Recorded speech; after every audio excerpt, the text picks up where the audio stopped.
द्वितीया तिथि को चंद्र का दर्शन करें। शुक्ल पक्ष की द्वितीया तिथि है जिस दिन मैंने आपको अपने मस्तक पर धारण करा है। जो भी शुक्ल पक्ष की द्वितीया तिथि को चंद्र का दर्शन करेगा उसकी जिंदगी में कभी रोग से वो ग्रसित नहीं होगा। हम पहले भी कथा में कहे, आज फिर कहते हैं, जिसकी लीवर, किडनी, जिसकी काया बेकार हो रही हो,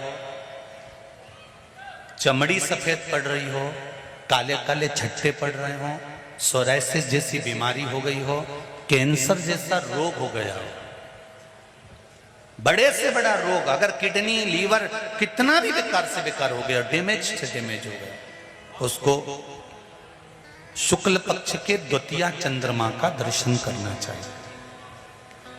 और शुक्ल पक्ष के द्वितीया चंद्रमा का दर्शन कर कर प्रदोष काल के समय पर, कौन सा काल? शाम के समय। प्रदोष काल मालूम है सबको?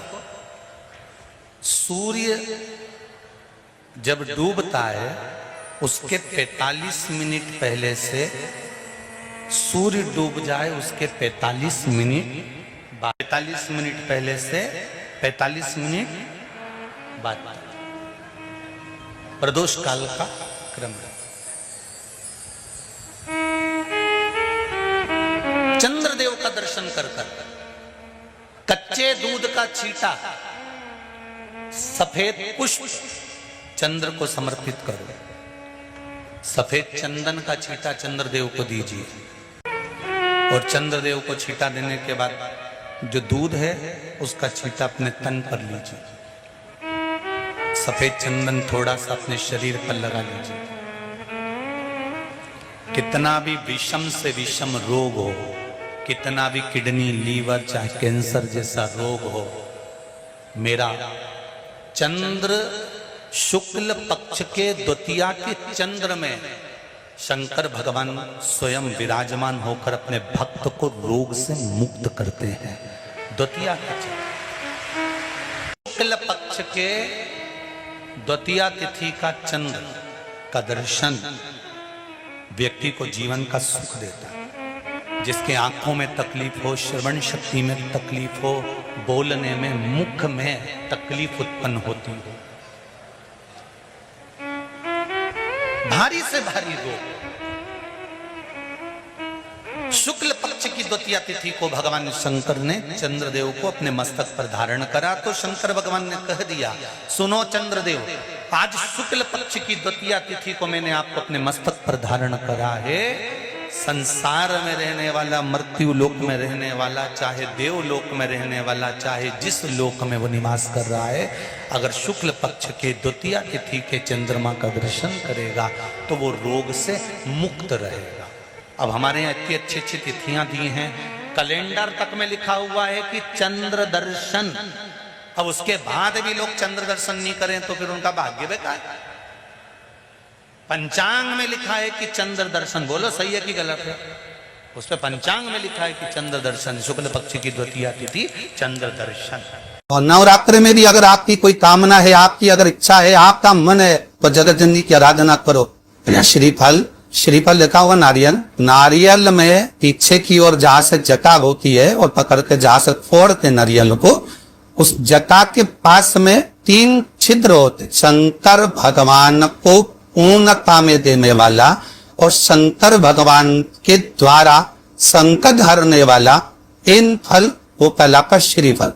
उस श्रीफल में, उस फल में, उस नारियल में 3 नेत्र होते। नारियल का जहां जटा होती है, जहां से दर फोड़ते हैं, उसकी उधर देखेंगे 3 नेत्र मिलेंगे, 3 छिद्र मिलेंगे, वो 3 चक्षु है। शंकर के 3 नेत्र हैं। और कितना सुंदर लिखा है महाराज, स्कंद पुराण के अंतर्गत वर्णन किया है, भविष्य पुराण के अंतर्गत स्मरण किया है। जितने भाई बहन सुन पाए बड़े ध्यान से सुनना मरे। श्रीफल जो नारियल आप कलश पे रखते हो, जो नारियल आप मंदिर में ले आते हो, पूजन करते हो, तो 3 चक्षु नारियल, 3 नेत्र वाला नारियल, अर्थात नारियल की जहाँ जटा होती है उसके 3 नेत्र हो। हमारा शिव पुराण कहती है, स्कंद पुराण कह रही है, तो उसको शुक्रवार करे, तो शुक्रवार वाले दिन उस नारियल को एक बेलपत्री के साथ में महाराज कंदक तिजोरी में या अलमारी में या आपकी जहाँ बरकत होती है, दुकान का जहाँ व्यापार व्यवसाय चलता है, अलमारी होती है या गुल्लक होती है या तिजोरी होती है या अलमारी होती है,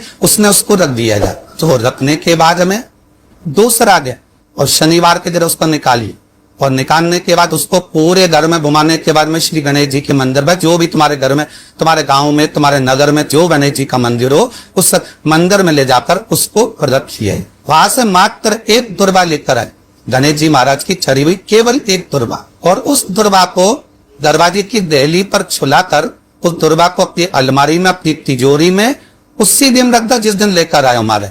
कभी जिंदगी में लक्ष्मी की कमी नहीं आ सकती। जिनके घर में ज्यादा रोग हो, बीमारी हो, ज्यादा तकलीफें आ रही हो, कष्ट बढ़ रहा हो, बीमारियां बढ़ रही हो, या भय लग रहा हो, डर लग रहा हो, हृदय चित्त में कहीं ना कहीं आपको भय का भान हो रहा हो, तो एक लोटा पानी, एक कलश में जल भर कर रख लीजिए और रात भर उसको रखे रहने दो। नवरात्र चल रहा है, उस कलश को रात भर रखकर सुबह सुबह उस कलश में एक बेलपत्र डालकर उस जल को नीम के पेड़ के नीचे, जहां नवरात्रि में नीम के पेड़ के नीचे सारी विद्याएं, आद्य शक्तियां, सारी देवी उस नीम के पेड़ के नीचे विराजमान रहती हैं। उस कलश में एक बेलपत्र डालकर रात भर रखकर उस जल को पूरे घर में घुमाकर उस नीम के पेड़ के नीचे समर्पित कर दीजिए महाराज। घर में भय लगना बंद हो जाएगा, कोई बड़ी बीमारी आपको घेरेगी नहीं और उस बीमारी से, उस रोग से आप मुक्त रहेंगे।